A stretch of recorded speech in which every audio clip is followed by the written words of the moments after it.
Ya kalau yang dimaksud tidak menguasai itu maksudnya adalah dia tidak menguasai produknya, ya nanti bisa jadi jual belinya masuk dalam kategori gharar tadi itu.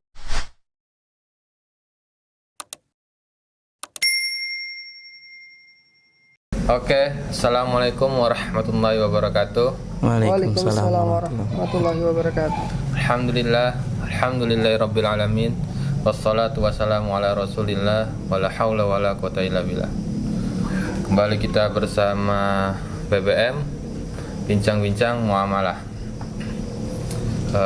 Alhamdulillah, bincang-bincang muamalah kali ini kita ditemani teman kita yaitu Dega. Assalamualaikum Dega. Waalaikumsalam warahmatullahi wabarakatuh. Dan juga narasumber kita yaitu Ustadz Abdul Nafi.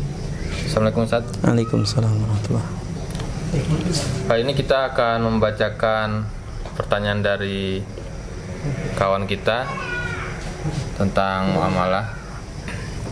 Ini Ustadz, ada pertanyaan masuk, bagaimana menjual dagangan yang dagangannya itu tidak kita kuasain? Itu gimana Ustadz? Jadi Tidak dikuasai maksudnya? kita berdagang tapi kita bukan nguasain itu. Misalnya kita ini orang HP gitu, orang montir gitu, jualan HP yang kita bilang speknya ini bagus padahal kita belum tahu itu apa gitu. Misalnya Orang jualan buah gitu bilangnya manis Ustaz, nggak taunya pas dicoba banyak yang asem atau kecut, giran ditanya katanya manis, ya dia belum pernah nyoba padahal orang itu gitu loh Ustaz. ya seperti itu. Mungkin banyak kan, nggak sedikit pedagang yang mungkin mereka berdagang tapi bukan dia orang tidak menguasai itu. Bukan menguasai, maksudnya tidak memahami apa yang mereka dagangkan.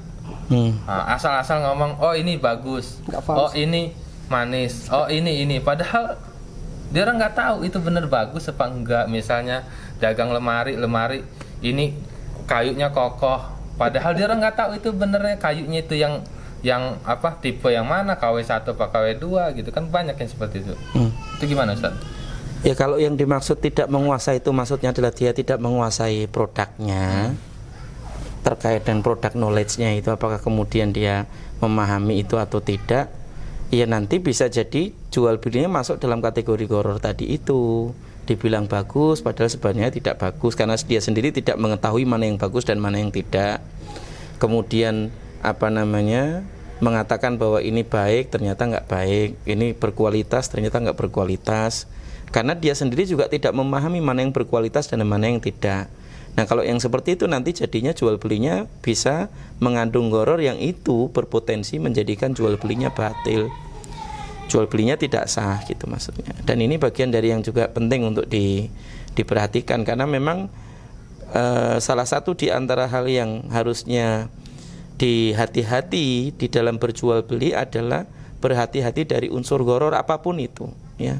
Gharar itu kan artinya tidak jelas, baik ketidakjelasan tentang produknya, ketidakjelasan tentang teknis transaksinya, ketidakjelasan tentang harganya atau apapun itu terkait dengan apa yang ditransaksikan tadi itu bisa berpengaruh pada jual beli yang dilakukan.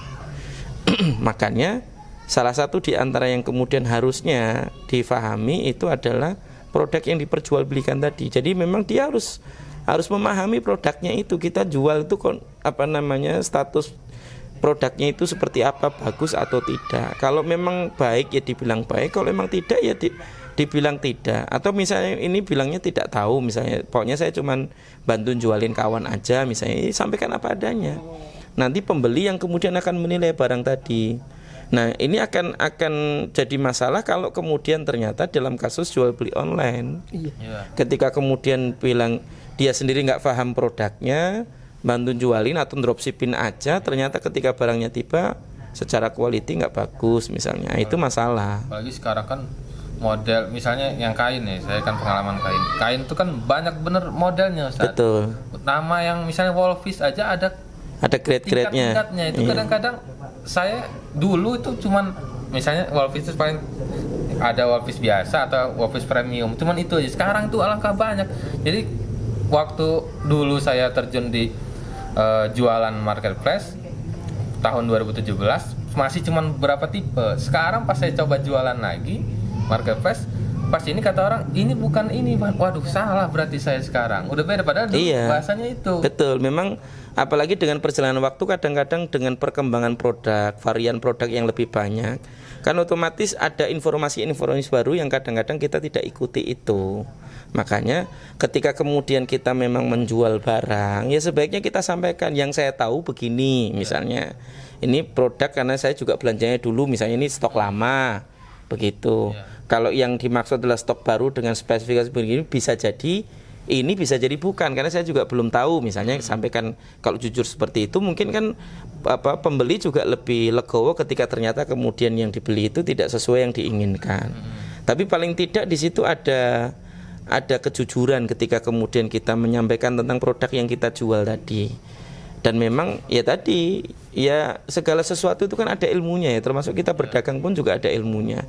Sampai memahami produk ini grade A atau yang tidak, atau yang kemudian secara quality apakah ini KW atau yang ori atau yang KW2 atau yang KW berapa, kan itu juga menjadikan kita juga lebih istilahnya dinilai lebih baik oleh pelanggan tadi itu ketika kemudian kita mampu menjelaskan barang tadi itu dengan baik juga.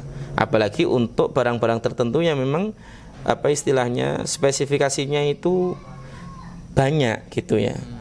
Entah karena jenisnya banyak atau karena memang di dalamnya itu kontennya banyak, fiturnya banyak, kayak misalnya elektronik tertentu ya kan, yang kadang-kadang ngomongnya ini tipe A padahal ternyata itu tipe B, beda speknya misalnya dan lain sebagainya. Termasuk tadi masalah jualan kain tadi itu kadang-kadang dengan nggak usah yang macam-macam grade-nya ya. Kadang-kadang dari satu pabrik yang sama dengan grade yang sama itu keluaran sekarang, istilahnya pintalan sekarang dengan pintalan yang akan datang kadang-kadang berbeda.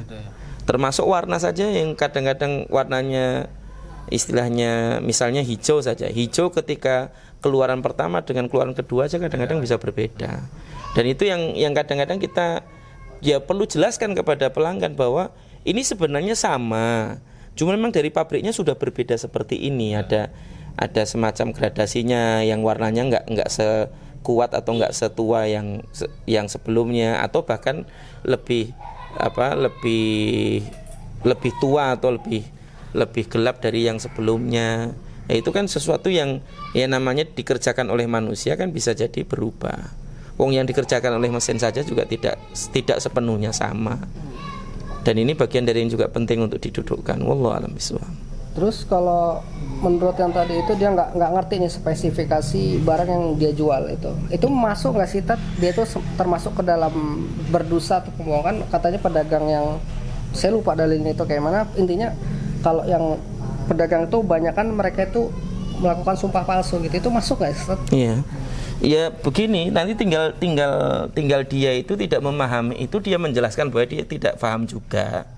Kayak misalnya istilahnya sales dadakan itu yang kadang-kadang cuma sekedar menjualkan, intinya gimana kemudian barang itu terjual padahal dia produk knowledge-nya saja nggak punya gitu misalnya kan. Iya, kadang-kadang asal bunyi bahwa ini bagus dan sebagainya, intinya gimana memikat pelanggan untuk beli, cuman itu aja kadang-kadang. Nah kalau yang seperti itu ya bisa jadi dia akhirnya kemudian berdusta, yang dia tidak tahu tapi dia mengatakan seakan-akan dia tahu. Dan itu yang juga penting untuk dihati-hati. Karena memang pedagang ini disebut Nabi adalah fujar, orang yang suka berbuat fajir. Kenapa? Likathrotil halafi wal kadhibi, karena banyaknya bersumpah dan banyaknya dusta tadi. Yang kadang-kadang untuk membuat pelanggan tadi itu mau membeli kan kadang-kadang dia tambah dengan sumpah biar lebih yakin. Kadang-kadang dia tambahkan kedustaan-kedustaan yang kadang-kadang itu memikat pembeli tadi itu. Padahal yang demikian justru menjadikan niaganya tadi itu tidak barokah, menjadikan transaksinya tadi itu tidak mendapatkan keberkahan dari Allah Subhanahu wa taala. Itu yang perlu dihati-hati. Gitu. Terus misalkan Ustadz, tadinya si pedagang itu nggak ada niat untuk sumpah palsu, tapi nggak sengaja dalam perjalanan jual beli atau tawar menawar itu dia nggak sengaja, itu mungkin nggak dia sadarin, tapi itu fatal menurut syariat atau fikih. Itu gimana cara ngebersihin ya kesalahan itu? Ya kata Nabi, banyak bersedekah. Ya, mengingatkan para pedagang tadi itu agar kemudian banyak bersedekah. Kemudian kalau emang dia menyadari itu kesalahan, ya dia beristighfar dan bertobat kepada Allah Subhanahu wa taala, tidak mengulangi itu lagi di kemudian hari. Dan memang ini salah satu di antara hal yang riskan di dalam niaga ya. Apalagi namanya dusta, itu kan sesuatu yang dalam kondisi apapun itu tidak bisa ditolerir gitu. Dalam rumah tangga tidak bisa ditolerir, dalam perniagaan juga tidak bisa ditolerir, dalam kita berhubungan sesama kawan pun juga kalau dusta kan kita juga nggak suka gitu. Iya. Nah itu apalagi di dalam niaga terkait dengan produk yang harusnya ekspektasi kita sesuai yang kita inginkan, ternyata realitinya nggak sesuai dengan kita yang inginkan gitu. Itu yang kemudian harus dihati-hati. Wallah alam bisawab. Nih Ustadz, masih di perdagang perniagaan ya kan? Tapi beda pertanyaan boleh Ustadz? Monggo. Ini kalau misalnya istri kita membantu kita dalam berdagang itu seperti apa Ustadz? Itu termasuk istri kita sedekah kah, atau itu malah jadi zolim ini suaminya, atau gimana Ustadz?